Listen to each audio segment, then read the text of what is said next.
Donc là, on a vu la partie concernant la punition négative à travers la mise à l'écart et le coût de la réponse. Et donc maintenant, on va voir la punition positive, qui, je ne rappelle, n'a rien de positif dans sa valeur ou dans comment on l'aperçoit, mais c'est bien parce qu'on ajoute des conséquences désagréables. Donc la punition positive, c'est la procédure par laquelle un comportement devient moins fréquent suite à la présentation d'un stimulus qui est alors dit aversif, c'est-à-dire qui a un caractère désagréable. Donc des stimuli aversifs, il y en a bien sûr de plein de sortes différentes, dont des stimuli très fréquents, c'est des réprimandes, par exemple d'un parent envers son enfant. Voilà.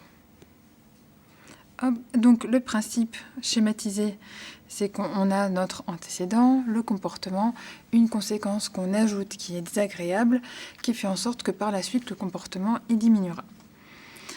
Alors la punition positive, elle est controversée forcément parce que, le fait d'ajouter quelque chose de désagréable, c'est pas anodin, et elle est souvent mal comprise.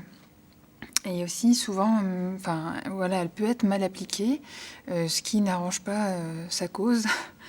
Et un point important à faire, c'est que la punition en ABA, c'est différent de la punition du sens commun. La punition, elle n'est pas définie par les actions de la personne, c'est-à-dire que c'est pas parce qu'une personne crie ou va donner des lignes à copier ou quelque chose comme ça que ça va être une punition. On a bien vu qu'une punition, à nouveau, c'est défini de manière fonctionnelle, ne l'est que si elle parvient à faire diminuer un comportement.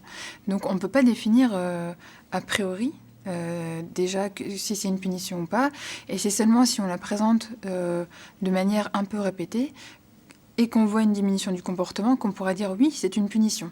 Mais on ne peut pas dire... dans le langage courant, on dit je lui ai donné une punition, il doit copier des lignes.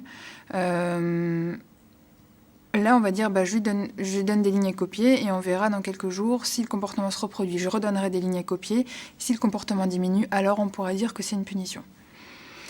Et puis donc aussi un point important, c'est qu'on punit un comportement, on ne punit pas une personne. Donc je pense que c'est un point important à faire, surtout comme on voit la punition, c'est pas la personne qui est méchante, qui est passage ou quoi, c'est vraiment ce comportement-là qu'on ne souhaite pas qu'elle émette, et ça n'a rien à voir avec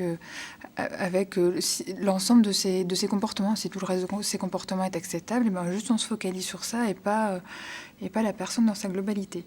C'est valable pour tous les comportements, mais c'est d'autant plus important de faire ce rappel dans le cadre de la punition. Alors, comme je disais, c'est défini donc a posteriori, selon l'effet que ça aura sur le comportement. Et il faut bien faire la différence entre l'effet immédiat et l'effet réel sur un comportement qui se reproduit. Parce que si on prend l'exemple de... il y a un enfant qui vient de dérouler le rouleau de papier toilette. Donc l'adulte vient, crie, le réprimande. Donc on aura cette réprimande qui va être considérée comme quelque chose d'aversif. Et souvent, ça va évoquer un comportement qui est incompatible avec le fait de continuer le comportement problème qu'on est en train de punir, parce que donc l'enfant, il était en train de dérouler le rouleau de papier toilette. L'adulte arrive et fait « Mais qu'est-ce que tu fais ? Mais t'as pas le droit de faire ça !» Et du coup, souvent, l'enfant, ça va un petit peu le figer, le saisir. Il va arrêter ce qu'il fait, plus par réaction émotionnelle que parce que c'est effectivement une punition qui fonctionne et que du coup le comportement s'arrête. Donc il ne faut pas confondre l'arrêt immédiat du comportement sur le coup avec une réelle diminution dans le temps de la fréquence d'apparition du comportement. Là, c'est si on reprend notre petit schéma ABC, dans l'immédiat, donc voilà, il y a eu le comportement qui s'est produit, il y a eu la réprimande. Pour que ce soit une punition et que ça fonctionne réellement comme une punition, il faut que dans le futur, suite à cette réprimande, le comportement d'aller dérouler le rouleau de papier toilette, en fait, il se produise moins. C'est comme ça qu'on pourra définir si c'est une punition. Voilà, donc j'espère avoir un petit peu éclairci ce qu'est la punition en ABA par rapport à ce que peut être une punition en sens commun. Alors, quelques règles d'efficacité pour appliquer la punition positive. Donc, et la punition tout court d'ailleurs, non, la punition positive, contrairement la punition tout court, contrairement au renforcement, qui est plus efficace s'il est imprévisible, s'il se produit de manière variable, intermittente, avec des effets de surprise. La punition, elle, est plus efficace si elle est prévisible. Parce qu'il faut que les personnes, justement, puissent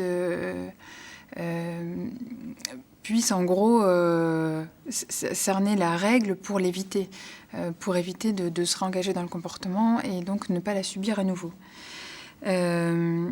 Comme le renforcement, elle doit être appliquée immédiatement après le comportement. Si on diffère une punition, elle sera beaucoup moins efficace que si on l'applique dès l'apparition du comportement. Je dis même dès l'apparition parce que parfois des comportements, ils ont ce qu'on appelle des précurseurs.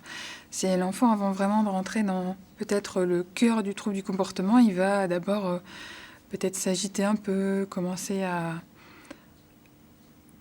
avoir des vocalises, des choses comme ça. Et si on traite déjà les précurseurs, on évite d'arriver dans l'escalade et ça peut être bien déjà ça peut être bien de traiter les précurseurs. Pour bien appliquer la punition, il faut faire un bon choix de l'intensité de la punition. Donc, comme on l'a vu pour la punition négative, il y a deux choses. Forcément, ça doit être un peu proportionnel à la gravité du comportement. Sachant qu'on ne va jamais... on va quand même choisir toujours le minimum de caractère désagréable, mais qui doit garder son caractère efficace. Et la deuxième chose, c'est que on ne fait pas... comme pour le temps de mise à l'écart, la punition, c'est soit on essaye un certain degré, ça fonctionne pas, on va pas faire des petits paliers parce qu'on va juste habituer la personne, on va pas du tout parvenir à enrayer le problème. Il faut marquer un palier. Si c'est inefficace à un palier, il faut marquer vraiment un palier un peu plus important pour réessayer parce que sinon on aura juste un effet d'habituation et pas du tout l'efficacité attendue.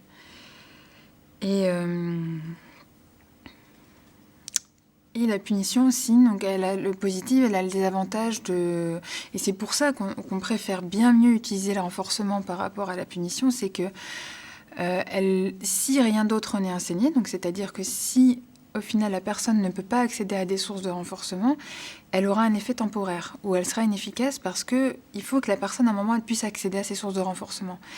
Et la personne, elle va peut-être juste apprendre à discriminer quand la personne qui punit est là, ou des choses comme ça, qui vont pas être pertinentes, en fait, pour ne pas émettre le comportement et pas du tout que ce soit une application généralisée. Alors, les effets secondaires et les problèmes liés à la punition, c'est que, déjà, voilà, il peut y avoir forcément des réactions émotionnelles ou agressives. Je vais donner ensuite 4 exemples d'application de la punition positive, et donc on reprendra à chaque fois, pour chaque type de procédure... ça illustrera concrètement pourquoi ça peut générer des réactions. Comme je l'évoquais juste avant, la personne peut mettre en place de l'échappement, de l'évitement, donc seulement quand la personne qui punit est présente, elle va éviter de faire le comportement, mais elle va quand même le faire dans d'autres situations. On peut arriver aussi pour des enfants verbaux qui ont un peu la pensée plus élaborée sur des situations de dissimulation, de mensonge, parce que c'est des situations désagréables que la personne veut éviter, mais qu'elle n'a pas trouvé le moyen d'accéder à ces sources de renforcement d'une autre manière. Et puis, donc, c'est un modèle non souhaitable, dans le sens où... c'est vraiment pas mal documenté aussi dans la recherche que des personnes qui ont subi, entre guillemets, des procédures de punition positive au cours de leur vie auront beaucoup plus tendance à les reproduire avec d'autres personnes. C'est-à-dire que si enfants, nos parents, même si ça a été fait de manière modérée, de manière juste, que la règle était énoncée, que les personnes l'ont fait en s'y tenant, d'avoir en fait d'avoir subi, on va dire, des punitions positives, on est beaucoup plus enclin à les reproduire dans le futur avec d'autres personnes, par exemple avec nos propres enfants. Et donc c'est aussi une bonne raison pour se dire que, attention, c'est pas anodin de l'utiliser. Et il y a aussi un renforcement du comportement de celui qui punit, parce que si on reprend notre situation, l'enfant donc, qui déroule ce rouleau de papier toilette, la personne elle arrive, elle le réprimande, et puis l'enfant arrête, et ben, il y a tout de suite un effet en fait, de renforcement, puisque si on reprend du point de vue de celui qui punit, donc il y avait en antécédent l'enfant qui déroulait le rouleau, et j'arrive, je crie, conséquence, arrêt de l'enfant qui fait sa connerie en gros. Donc on est dans une situation de renforcement négatif, arrêt de ce qui était désagréable pour l'adulte, à savoir l'enfant qui fait sa bêtise. Et donc, renforcement négatif, il y a des chances que par le futur, l'adulte il soit plus enclin à l'utiliser parce qu'il y a un effet immédiat renforçant. Et puis bien sûr, le pairing fonctionnant dans les deux sens, c'est-à-dire le pairing pour construire une relation positive, fonctionne, mais aussi si on est associé au fait de donner, de produire des choses désagréables et de donner des conséquences aversives, et tous nos gestes, qu'ils soient positifs ou négatifs, du coup, ils rentrent dans la balance de notre pairing, et on peut aussi en arriver à ce qu'on appelle se dépairer, à ne plus être associé de manière positive à l'enfant si on utilise des procédures de punition. En tout cas, si c'est très occasionnel, ça peut passer. Après, voilà, c'est un risque.